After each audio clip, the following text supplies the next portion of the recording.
This is Lord Rick, Cooking 101. And what we're going to do today, I normally don't do cooking videos, I don't, but it is St. Patty's Day, and a lot of people always want to know how I cook some of the things that I cook.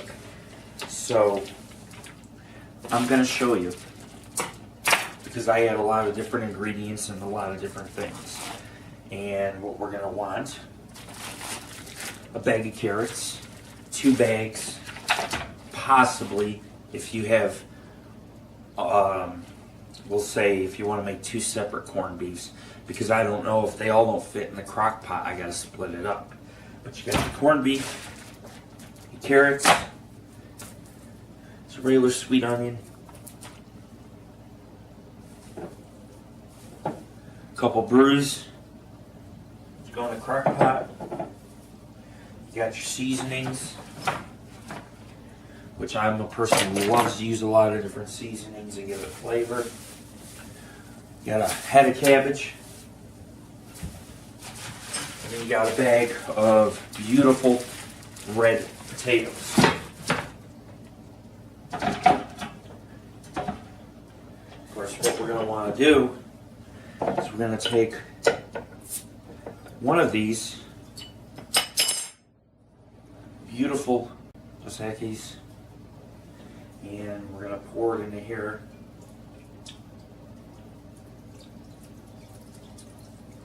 Because rather than cook it in water, we're going to cook it in the crock pot. You're going to want to use a whole onion, or at least part of an onion. Now, since we have such a large cut of beef, I may have to put it in 2 separate crock pots. I have not decided yet. Because you want to make sure you have room for your cabbage and all those great things. The problem is with these onions, you got a thick layer of outer skin. And you can leave it or you can cut it. If you leave it in the crock pot for about 8 hours, that hard skin will soften up. So you're always learning something new all the time. And I've been wanting to do some cooking shows because at AngelOfThyNight Radio, sometimes on AngelOfThyNight Radio I would do some recipes and some things about cooking, including on one show I marinated 2 turkeys. I spill an ounce of drop, not an ounce of juice or turkey juice or drops or anything like that on the carpet. But it got a little messy because I was holding the turkey up in the studio and trying to drop it in a bag and show you what the marinade all calls for. If you want to cut your onions, they'll cook faster the thinner you cut them. And I'm cutting them pretty thin. And it requires a really good knife. If you notice, my knife goes right through them. It's extremely sharp. We use this knife when we go fishing for rainbow trout. Overall, it's a decent knife. It'll cut through just about anything, including meats and fish bone.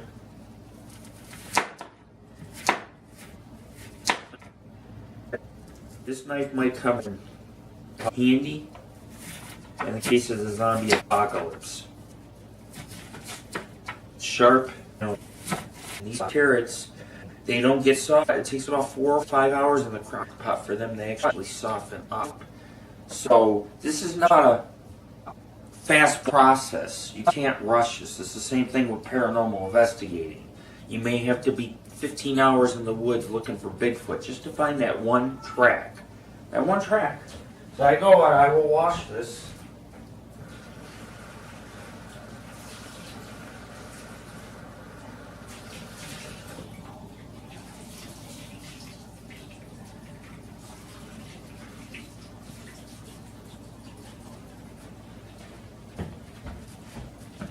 And I'll take about half of the bag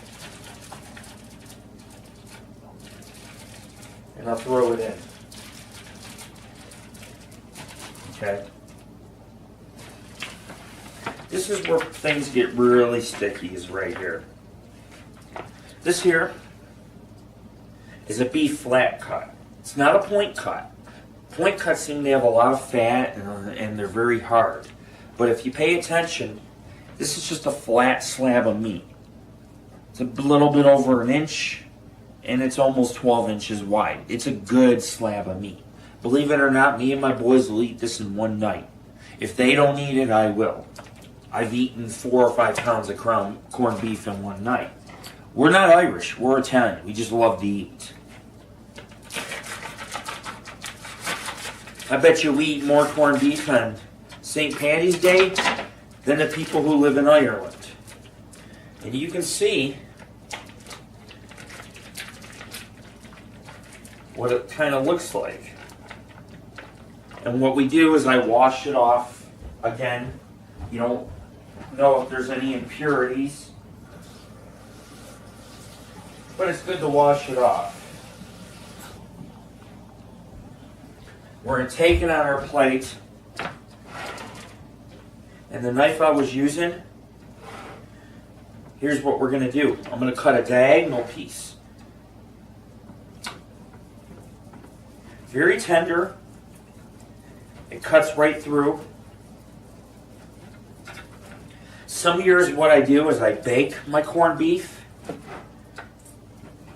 in a bag, and then I cook it in a crock pot.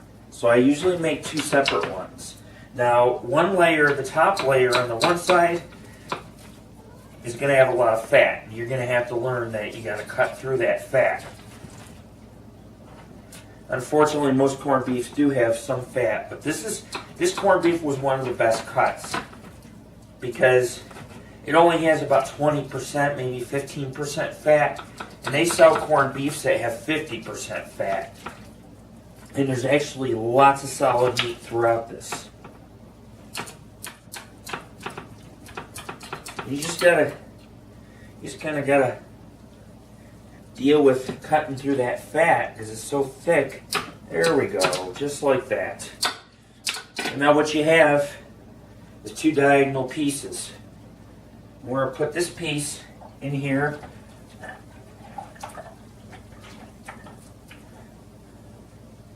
Mix it up with some of the carrots and some of the onions. Put this piece to the side, okay? And what we're going to do, I have onion powder, okay? Put a bunch of onion powder in there. Why not? Meat tenderizer. This is great. Helps break down the meat, make it more tender. And you want to spray the entire corned beef with your meat tenderizer. A little bit of this, bam. Garlic powder. Use garlic in everything. Maybe a spoonful of garlic. We have garlic minced, but I'm just using garlic powder for flavoring. You gotta keep in mind what's in the crock pot all day, all the seasons of the cook within the juices of the corned beef. Black pepper, it's better to use peppercorn. Some do not have it. When you take a stew, technically, even the beef should melt in your mouth and fall apart. That's what you want so you don't choke. You know, so it's all about patience when you're cooking with a crock pot. We're going to take the potatoes over here.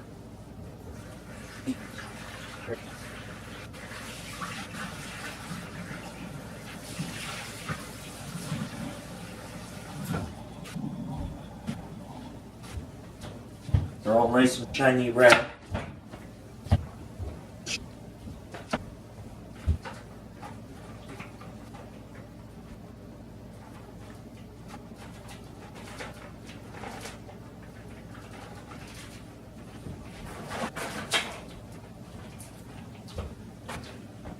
When you buy corned beef, they give you a little package like this. This is peppercorn. Now, if you want to make a couple crock pots worth, what you do sprinkle about half, because like I said, I don't know if I'll have to start 2 crock pots worth. You also want to make sure you put some salt in here. Now I know they say salt dries up meat, but you also, salt and pepper is very important. Those are the foundations of cooking, because if you have vegetables that's got no salt, no butter, no cheese, no pepper, things become plain. The kids don't want to eat.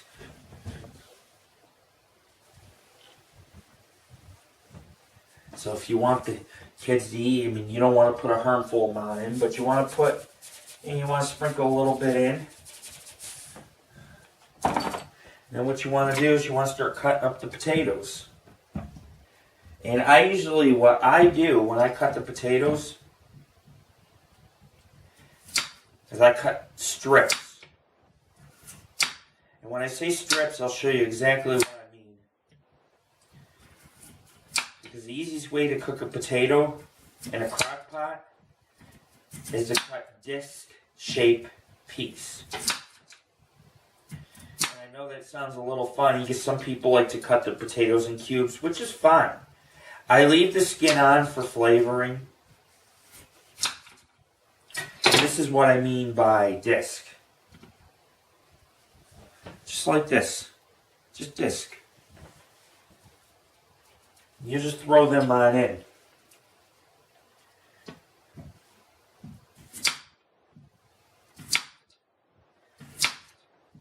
It's a very quick process. Like I said, if you have a sharp knife and you know what you're doing, you can breeze through the potatoes within a few minutes. The potatoes are really good. You know, there's my kids, well, my one son feels that potatoes are not his favorite thing when I make a stew. And I feel the potatoes are the best part, especially if they absorb all the flavoring from within the stew. That's even better. Now I may decide to add the other corned beef if I got room for it. But see, I have a whole head of cabbage. And what you want to do in regards to cabbage is if you don't want to waste the cabbage and you can't fit it all in one crock pot, you cook 2 crock pots. So that's still up in the air for me at the present moment. Also, before we get too far ahead, it's very important because this is somewhat a very gassy baking powder, baking soda. You want to put some baking soda into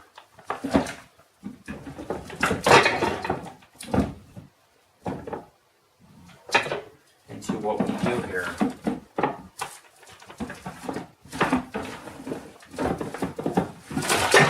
I seem to not be able to find the baking soda. Let's see. Here's what we're going to do. Now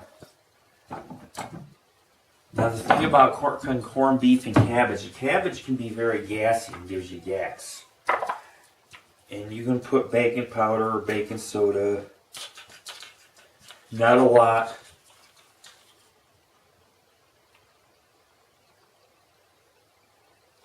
This will help, like say if you have a younger child and you want to give it some corned beef, some potatoes and carrots and all those things, cabbage, it'll cut down on the gas for the child. So you always want to put a little bit of baking powder, baking soda in there. You don't want to put too much because it'll ruin the taste. Maybe a spoonful. And not just a spoonful, but if you're really looking to get healthy, take about 2 tablespoons of minced garlic.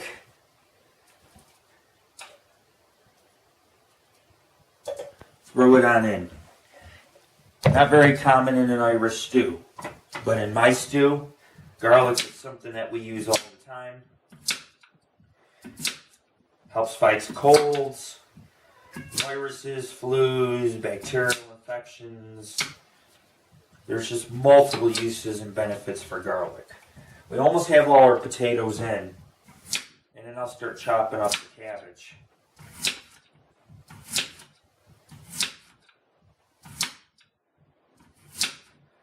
Now I use this, and what we're going to do, you see always had a cabbage. First layer always comes off. You know, pain in the ass. Like I said, you won't know what these farmers used on it. They can still be pesticides or any impurities. You take off the first layer of cabbage. I always do. It may seem like waste, but safety is really important. Even though it's cooked and all that, you just don't know. So you want to take off the first layer. Plus, it makes it easier for cutting. What we're going to do is I'm going to cut this in half, and I'm going to use half in here, and it'll almost be done.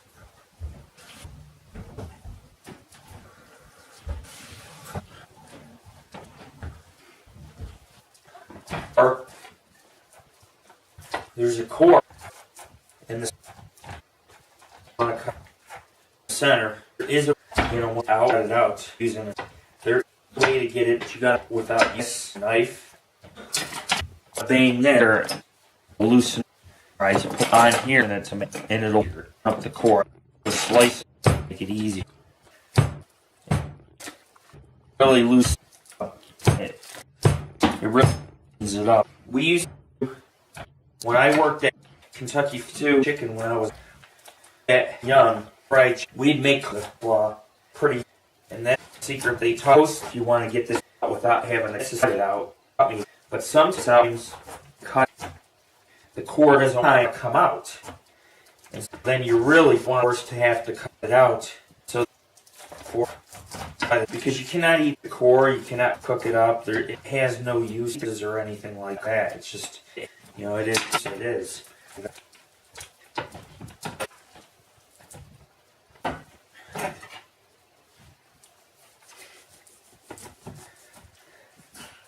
So what I did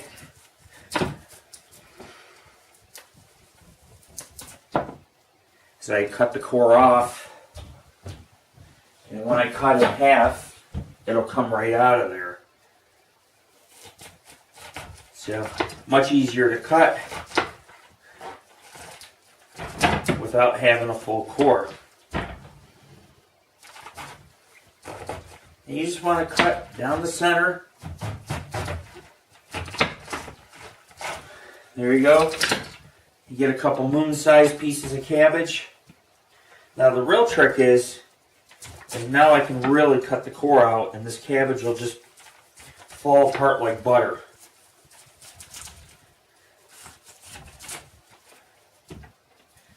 See, another hard piece of core. You can't use that. It's just a useless piece of the cabbage. And you definitely don't want to eat it and break a tooth or something. Now, I've been cooking for a long time, so I'd say for nearly about 20 years, if not more. Cabbage is easy to cut. You can cut it in any direction, in any way, because once it hits a crock pot and it cooks for a very long time, it turns fluid, translucent, and it also turns very soft, so it will not. You can cut a big piece, and that piece is going to look like it's only an inch long. Just cut strips, and you take them.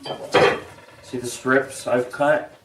You take them and you throw them all in here, and you spread it apart so that it's thinner. You don't want any chunks of big cabbage or anything like that.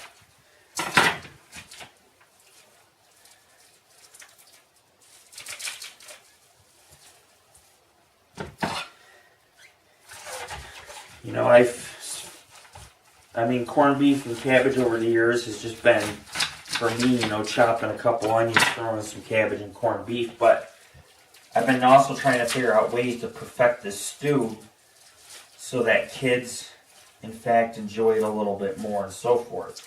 Now, there'll be a lot of juices from the meat when the meat starts cooking. There might even be some from the cabbage. Of course, you can always add a little bit of water. I'm going to end up adding a little bit of more beer. That's pretty much up to the top. And that's exactly what it's going to look like. At least for now. Until I stir it later when it gets softened up. And of course it should soften up nicely within a couple hours of me. I'm going to put it on high just to get it softened up. So we have all our ingredients in. And we'll start on a second batch. Might want to put a little more. If I don't stop drinking it, put a little more beer on in.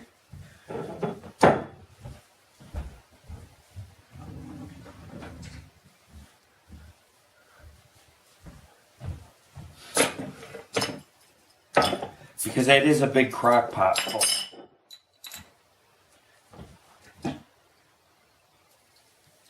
Just pour a little on top. There you go. See how I did that? And maybe not much.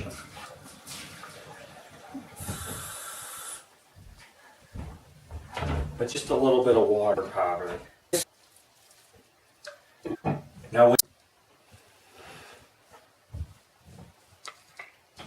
Now I've put in my half a bag of carrots, the rest of the cabbage. I've poured in another brew, Dos Equis, a little bit of water because it is a big crock pot. And I took the rest of my onions. And what you want to do is you want to mix it up. Now in this one I'm doing the opposite. I'm cooking the meat on top. The meat is on the bottom of this crock pot, but the meat's going to be on top of this one. And again, if you don't want your kids farting up a storm, or you have a dog and he's just real gassy, if you don't want those things, cabbage will do that to you. Like I was saying earlier before I got cut off, is that we take vinegar and baking soda, it fizzes, it creates a gas as it's neutralizing. And it's a similar concept here. You're going to get that same type of effect. And what you want to do, so that you don't get it, you take a little baking soda. Like I said, you don't want a lot. And you just sprinkle some throughout. This will help neutralize some of the gases, not all of them. And of course, again, the same thing. Lots of pepper. Lots of pepper. Because generally, when you cook corned beef, it's cooked in peppercorn. Your garlic powder. Your onion powder. A couple tablespoons of garlic. This is mainly for health reasons. It's not really for flavor. But it is good for you to put garlic in most of your cooking. I do. I'm Italian. We use, for being Italian, we use a lot of that, a lot of garlic, a lot of pepper, things that have zing in them. So anyway, I'm going to go ahead. I'm going to wash these potatoes. We'll return very quickly after this commercial break. Not that we have commercials. This isn't like a major television network or the cooking network. But I do got to make sure that our potatoes are clean, because when it comes to potatoes, you'll want to use the skins for flavoring. And see, that's the problem with a lot of people, is that when they make potatoes, they try to skin them. And the skin's sometimes the best part when you're cooking an Irish stew. And it is St. Patrick's Day. This is, like I say, this is not something we make every day. So this is a little inside look into my kitchen and what we do here. Eventually, all these are going to mix together into one. And What I mean by that is that after about 3 to 4 hours on high, you'll switch it to low, and you wait another few hours, and when everything tenderizes and you mix everything up, the stew will be ready, which we will show you the final results about 8 hours from now, so that you can learn how to make an Irish stew. Now, as far as brew goes, you could use Budweiser, Heineken. You don't have to use Dos Equis. You can use anything you prefer. You know, there's so many lagers and so many, and each one's going to have their own taste. But the beer slow cooks in the meat for 8 hours, and it gives it a really great taste. So let me go ahead and wash these potatoes. I will be right back in just a few moments. This is Lord Rick of the Angel of the Night Radio and the Paranormal Ghost Society, Cooking 101 here on St. Patty's Day.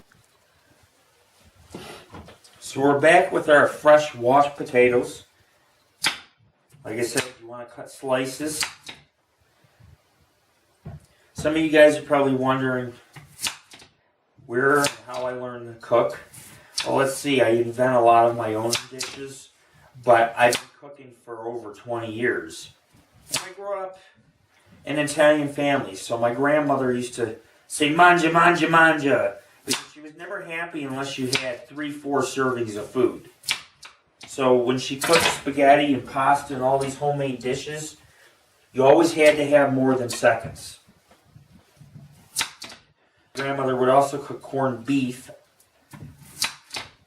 on St. Patty's Day, which is kind of odd, because all over the country, people who are not Irish will go to the Irish pubs, they will drink the green beer, and they will make corned beef and cabbage, but they have no Irish background. And there's nothing wrong with cooking Irish dishes. I actually cook all sorts of dishes, but this type of dish I only usually cook once a year. And I think it's because it really does make you very gassy, and you cannot always buy corned beef at the stores. It's not always there. Sometimes it's there. I mean, you could use a chuck roast. You could use a pot roast. You know, you can cook different things in the crock pot, and all you do is leave it on slow cook all day, and you're good to go. Now, my kids aren't too keen on the cabbage and the potatoes. They'll eat them, but they mainly go for the meat. And that's why, in this recipe, we decided to use beer, carrots, we threw in onions, and all these extra things, because instead of turning it into just corned beef and cabbage, we're making a beautiful corned beef stew. I got one more potato to go, and then what I'm going to do is I'm going to take the meat, and I'm going to season the outside of the meat in a tenderizer. It helps make it more tender, quicker.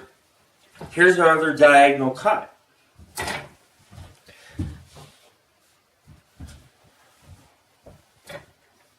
Nothing really special here.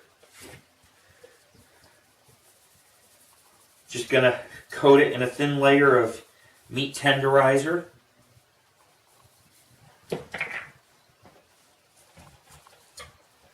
Kind of going to want to place it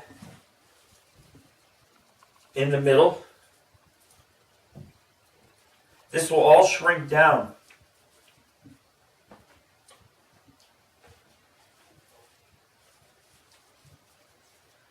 There we go.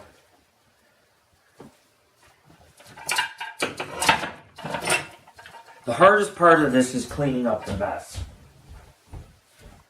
When you make this dish, it makes a huge mess of everything. And I don't have much Dos Equis. I used a couple bottles. Make sure we don't waste any.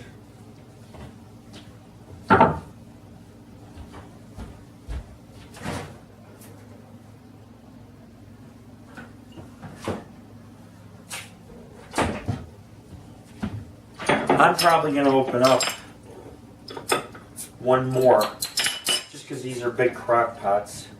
And just pour a little on top of the vegetables. You see how I did that? Just to kind of give it a nice coat. And of course, I can save the rest for me. I'm like a cold brew in the afternoon. It seems I have one more potato also I need to cut. So we'll go ahead and we'll do that. And then we'll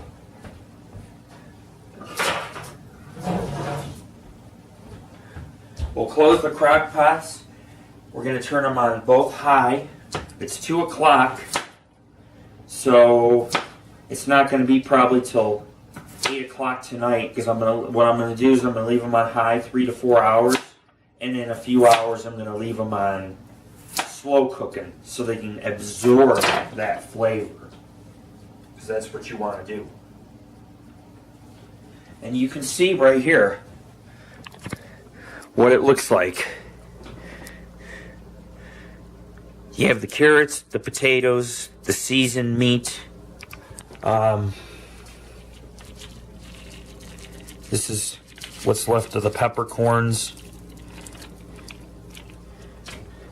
The bruise, the cabbage, the onions, everything just mixed together. You want to put the lid on, and this is what we have. This one's already cooking. Again, the cabbage is already softening up. But in this one, the meat is buried by carrots, onions, potatoes, cabbage, and it's at the bottom. And in 4 hours, we'll rotate it towards the top so that the other vegetables can soften up and absorb some of the juices that are at the bottom. And with this, same thing. We'll take the meat and we'll put it towards the bottom, and we'll alternate. But they got to be alternated within 3 hours of cooking high, and then the other 3 hours or 4 hours of cooking, you just leave things alone. And you can put it on, if you got time, you want to slow cook it for a few hours, put it on low, you can go ahead and do that. I have them right now both on high so that the potatoes soften up in the next couple hours. You don't want the potatoes too hard. You don't want the cabbage hard. You want everything very tender and soft. You want the meat the meat should pull apart. That's how you know it's done. Anyways, this is Irish stew here on St. Patties of 2014. And this is your chef and your cook, Lord Rick. I'll be back with the final results in about 8 hours. Cooking 101. Peace.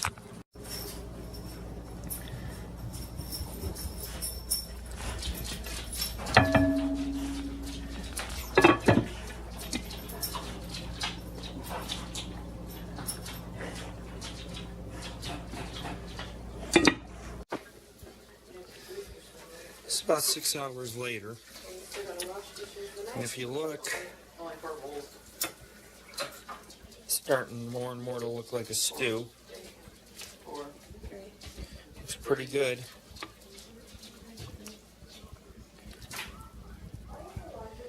And of course, the meat, as you can see, meat's got a nice pink to it. Nice pink and red. It is corned beef, so it is supposed to look that way when it's cooking. Now I've had it on slow cooking for most of the time, but it's a decent looking stew. And what we're gonna do is kind of keep the meat towards the top, and I'll show you the second one. Second one is awesome. I made a little bit already. It's just amazing. The stuff. You can just see the steam coming up. That flat, beautiful corned beef. Cut of be almost ready. Be the final results. So once it's ready, a plate or a bowl. About another hour and a half, and we'll be eating some Irish stew here on St. Patty's Day. So anyways, the two crock pots, they cook at two different temperatures. So this one's, the potatoes are a little bit hard, they're not fully done. And you can tell, I'm going to show you why. But you can tell it's not fully cooked because there's two different colors in the potato. The inside's a lot whiter than the outside, which means that these potatoes did not fully cook. But they're still good. You don't have to have your potatoes mushy. And these potatoes are much softer.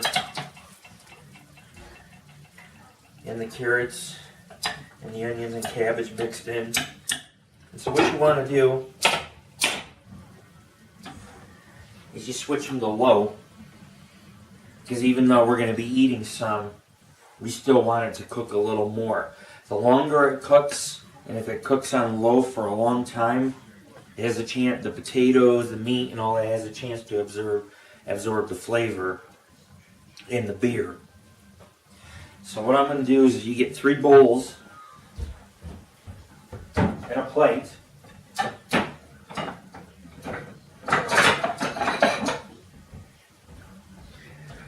Our bowls have lighthouses on them. Reminds me of when I used to live in Florida. I used to put shrimp in my pocket and try to catch fish. Didn't feel like going back to the beach, so I put 3-4 shrimp in my pocket. It's like no wonder why the sharks used to swim around me. I wanted the shark in my pocket. I even have a recipe for making shark. Anyways, it's St. Patrick's Day of 2014. And what you do, it's very hot. You take the tongs, a very nice slab of corned beef. What you want, take a ladle. That way you can scoop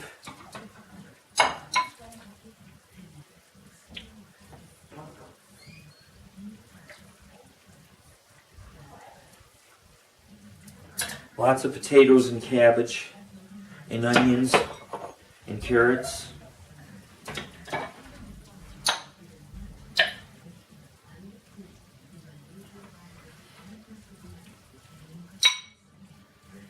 And you want to put some juice in both of these. It's a stew, so you put juice in.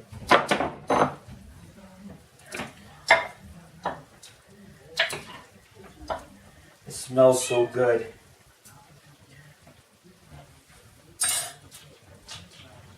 You put a little juice.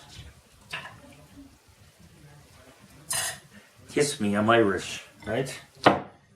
Only on St. Patty's Day. I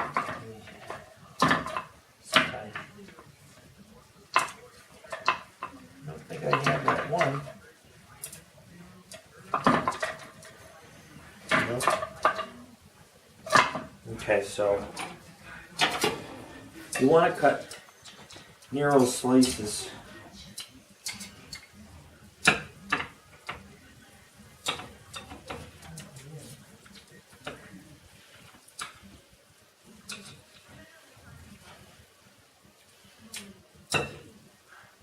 It should fall apart. As you can see, it's falling apart. And you want to lay the corned beef on top.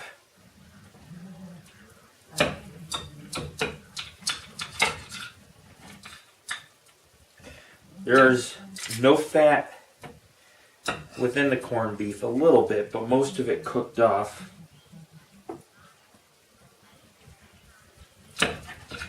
As you can see, it's just falling apart.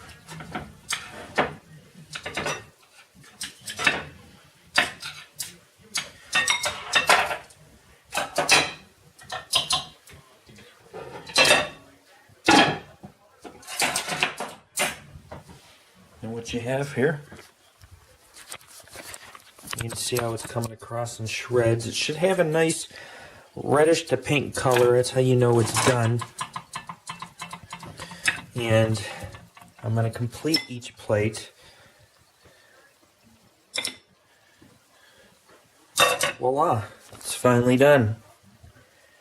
This is how you make corned beef and cabbage or an Irish stew using a little bit of lager. Now you guys know what I do.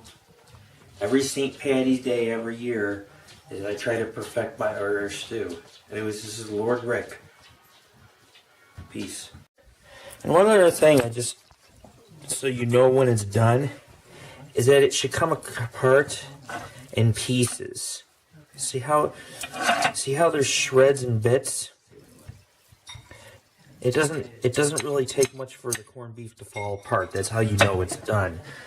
So I'm gonna take myself with a Hershey's milkshake and a nice bowl of Irish stew on over the table and have myself a nice, awesome meal. I just want to wish everybody a really happy St. Patty's Day. This is Lord Rick.